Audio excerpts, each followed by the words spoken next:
Hi, everyone. My name is Charlene Russell Tucker, and I'm your Commissioner of Education.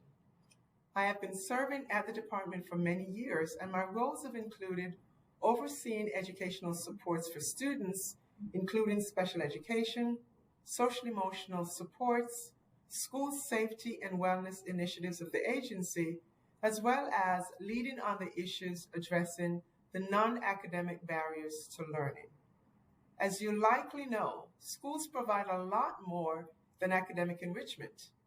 They provide critical socialization and structure, emotional well being, and mental health supports, also nutritious meals, and opportunities for physical activity, and more. At the Department of Education, we know how important it is to have access to these supports in school, which is why they are a part of our vision to ensure a well rounded education in all Connecticut schools for all students. Why, you may ask? I'm glad you asked. Supporting students' health is important because there's a clear connection between student health and their academic achievement. Prominent health concerns are contributing factors to loss of instructional time, including absenteeism, dropping out of school, and chronic illness. In turn, these leads to significant social and economic issues. That is why it is so important that students acquire the essential knowledge, skills, and attitudes that will guide them to make healthy and responsible choices. For this reason, your State Board of Education has recommended that every school district develop, adopt, and implement a comprehensive plan for a well-coordinated approach to school health. This year's national theme for Black History Month is Black Health and Wellness, which uplifts the contributions of Black communities, scholars, medical practitioners, and more to medicine and overall well-being. However, at the same time, communities of color may experience barriers to access quality health care, including, of course, mental health. And the COVID-19 pandemic has exacerbated many of the challenges that families face.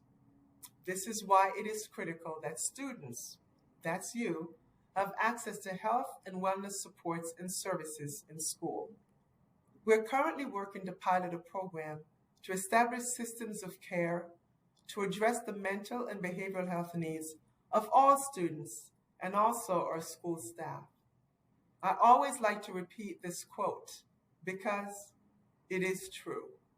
No curriculum is brilliant enough to compensate for a hungry stomach or a distracted mind. From March of 2020, when the pandemic began, to January of this school year, I am so pleased to share that child nutrition programs across all our schools in Connecticut have served over 100 million meals. And there is much more work to be done as we chart forward. COVID-19 has brought added education funding into Connecticut, and districts across the state have set aside more than $183 million to address the social, emotional, and mental health needs of students and school staff. And yes, even here in West Hartford, your district has set aside funding for additional social workers, a nurse supervisor, and interventionists to work with families.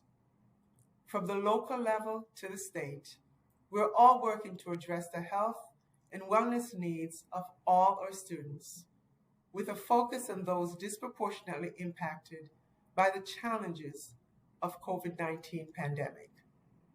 And your voice matters too. Last week, you viewed several panels related to Black health and wellness. I hope that was enlightening for you. My message specifically to you today is one of action.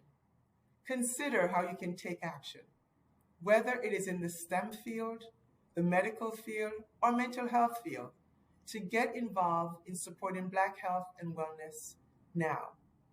You may also want to find a mentor in the local community to learn more about the health and wellness field, or reach out to a local nonprofit already engaged in this work.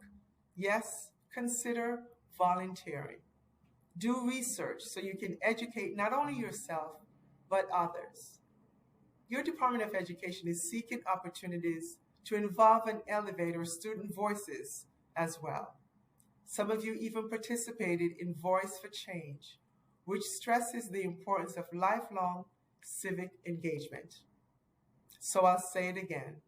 Your voice matters, and what you do now can change outcomes for so many.